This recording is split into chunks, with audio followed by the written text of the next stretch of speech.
আর এবার জেলার খবরের দিকে নজর রাখবো। কোচবিহারের চ্যাংড়াবান্ধায় উত্তেজনা, বিজেপির মঞ্চ বাধা নিয়ে বচসা। সেখানে বিজেপি কর্মীদের সঙ্গে পুলিশের সঙ্গে বচসা এবং মঞ্চ বাধাকে কেন্দ্র করে এবার কিন্তু উত্তেজনা দেখা গেল কোচবিহারের চ্যাংড়াবান্ধায়। সেখানে বিজেপির মঞ্চ বাধার কাজ চলছিল এবং সেই মঞ্চ বাধার সময় কিন্তু বচসায় জড়িয়ে যান বিজেপি কর্মীরা পুলিশের সঙ্গে।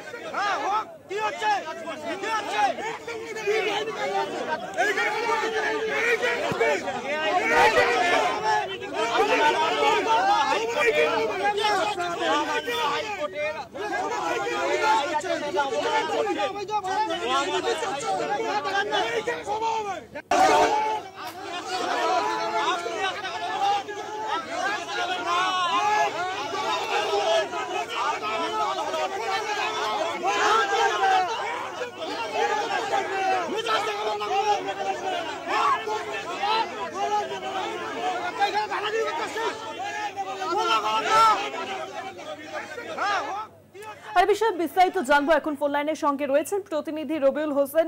রবিউল, মঞ্চ বাধাকে কেন্দ্র করে কি এমন হলো যে বিজেপি কর্মীরা তারা বচসায় জড়িয়ে পড়লেন পুলিশের সঙ্গে?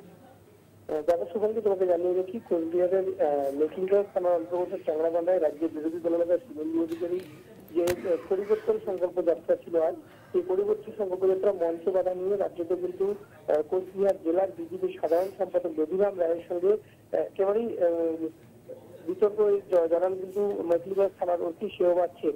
বিজেপির অভিযোগ ছিল যে গতকাল রাতে তারা মঞ্চ বাঁধার বিষয়ে কিন্তু মেকিংগঞ্জ থানায় একাধিকবার ফোন করার পর যখন তারা কোনো সদুত্তর না পায়, তখন তারা কিন্তু আজ সকালেই একটি ট্রাককে নিয়ে সেই ট্রাকের উপরে কিন্তু মঞ্চ বাঁধে, রাস্তার উপরে।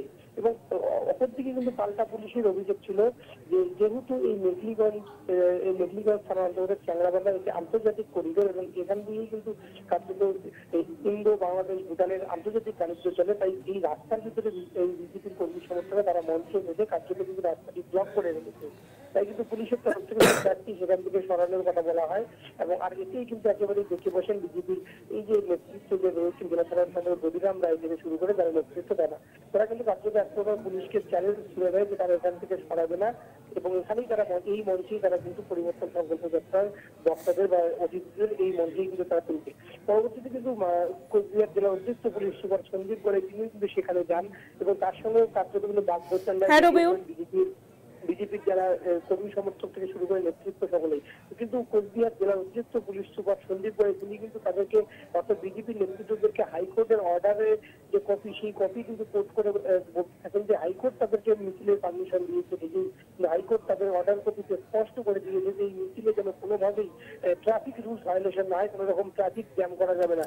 কিন্তু যেভাবে বিজেপি নেতৃত্বরা তারা এই মঞ্চ বেঁধেছে রাস্তায় ট্রাক দাঁড় করিয়ে, তাতে কিন্তু রাস্তার একেবারেই একটা সাইড একটা লেন কিন্তু সম্পূর্ণ ব্লকেজ হয়ে গেছে, যেহেতু এটা আন্তর্জাতিক করিডোর এবং এই রাস্তা দিয়ে আন্তর্জাতিক। একদমই তাই। অনেক ধন্যবাদ রবিউল। ফোন লাইনের সঙ্গে ছিলেন প্রতিনিধি রবিউল হোসেন।